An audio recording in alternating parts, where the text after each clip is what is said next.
There is something you are going to find about the priest that receives tithe. It's not every priest that receives tithe. The priest that receives tithe is the priest that has nothing else doing except serving God. Because the Bible stated it clearly. They have no inheritance. So this arrangement is done to mark for them an inheritance. You see, in this generation, somebody is working, is a bank manager and his pastoring is a real estate mogul, and they come and collect tithe from 2,000 people and add it to his investment. That's where there's problem. If you are a priest that you don't have any other job, that's all you are doing. Because if you study the Old Testament, you're going to discover that there are some Levites that are soldiers, there are some Levites that are farmers. It is the Levite that does not have a portion, an inheritance, that receive tithe. So if you are a real estate expert, if you are a real estate mogul, if you are a businessman who is a pastor, you can't receive tithe. Let me show you some scripture. Numbers 18, 24 and 26. See the Bible. Numbers. Instead, I give to the Levite as their inheritance the tithe that the Israelite present as an offering to the Lord. He said, I give it to the Levite as what? Their inheritance. That is why I said concerning them, they will have no inheritance among the Israelites. Are you seeing this? So the priest that received the tithe is the one who is sold out serving God completely. Go to verse 26. It says, speak to the Levite and say to them, when you receive from the Israelite the tithe I give you as what? An inheritance. He said, you must present a tenth of that tithe as the Lord's offering. This is what we call tithe of tithe. So when the Levites collect the tithe, they now take 10% to the high priest, who is also completely sold out to God. So if you go to verse 28, you are going to see what is done to the tithe of tithe. Go to verse 28. He said, in this way, you also will present an offering to the Lord from the tithes you have received from the Israelite. And he said, from this tithe you must give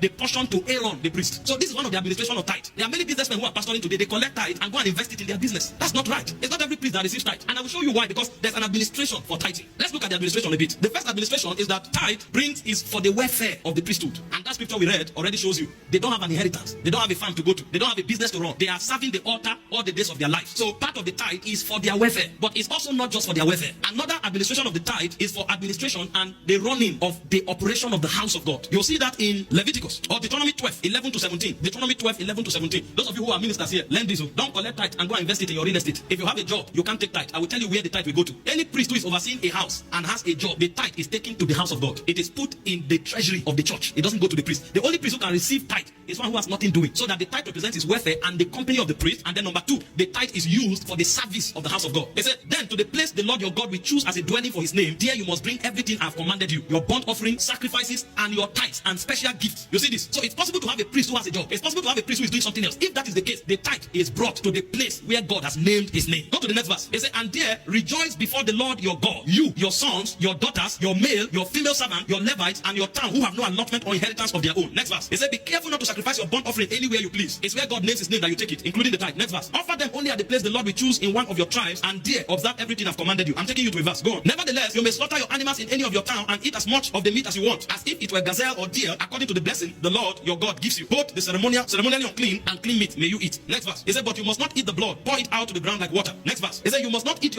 in your own towns the tithe of your grain, of your new wine and olive oil and firstborn of your herds and flocks and whatever you are vowed to give, or freewill offering or special gift. Did you notice what he said there? He said, you must not eat. What does that mean? That means there is a time when you eat your tithe too. But how do you eat your tithe? You bring it to the house of the Lord. When you present it, if there is a ceremony, if there is an activity where the priest takes from, is from the tithe. So for example, you have an event in the house of God. You're not going to go and beg money from outsiders. What you do is that you take from the tithe and everybody will eat it together. So both the priest and those who brought it can partake of it. For example, when we have our end of year program, where do you take the money from? You don't go and solicit for money to come and run that program. The administration of the tithe becomes for the celebration and the organization of the things of the house. So the first administration of tithe is for the welfare of the priest that has nothing doing, because the priest that serves the altar is from the altar. The second administration of the tithe is for the organization and the running of the house of God. So everybody can partake of it at that time. Then there is a third administration, Deuteronomy 26 verse 12, for widows, for orphans, and for strangers, because it is part of the responsibility of the church to take care of widows that are widows indeed. Are you seeing why you can't be a bank staff or a real estate person and collect tithe and go and spend? Tithe is a sacred seed. God prescribed how it should be used. He said, when you have finished setting aside a tenth of all your produce in the third year, the year of the tithe, he said, you shall give it to the Levite, the foreigner, the fatherless, and the widow, so that they may eat in your town and be satisfied. So when tithe comes in, if other administration has been met, you take it and you look for those who are widows. It is the duty of the church to support them. And Paul gave us the criteria for the kind of widow we support in 1 Timothy. It is church. But you see, a man of God collects tithe, he thinks it's time to buy car. You are joking. You will have a problem. Even if the tithe is a leftover after you, that's why I was teaching the other time. I say it's wrong. In our era today, it's only the high priest that collect all the tithe and he builds a mansion. All the other Levites in church are dying. It is wrong to have a minister serving in the house of God who is sold out and there is no token going to him on a monthly basis. It's wrong because he doesn't have an inheritance. He has set himself apart. He left the certificate. He left everything to serve God. So even if it is the high priest that collects the tithe, if he takes the 10th portion of the tithe, the 90% of the tithe remaining is number one for the other pastors. That's the administration of tithe. And then after you take care of the other pastors, you now take care of orphans, widows, and strangers. Where we are here, sometimes people come, they say they are from Lagos, they don't have where to sleep. I say, okay, give them something to sustain them for 3 days. That's one of the duty of the tithe. We have widows here who don't have food to eat, give them. And if we don't have those to give, sometimes we go out for orphanage visitation, because the tithe is meant for the orphans, it's meant for the widows, it's meant for the welfare of the subordinate pastors who are the Levites. But here today, only the man of God, the set man, collects all the tithe, and there's no administration to the tithe. He buys car, he builds mansion, and he invests the rest in his real estate business. Do you see why we still keep giving tithe? Because if you stand up now and say, oh, Jesus has become the tithe, we don't need to give tithe. How do we take care of the widows? How do we take care of the orphans? If we want to run a program in-house, where would the money come from? Otherwise, people will be overburdened. You want to do graduation, you say, please sow a seed. You want to do end of year program, you say sow a seed. You want to go out for orphanage, you say sow a seed.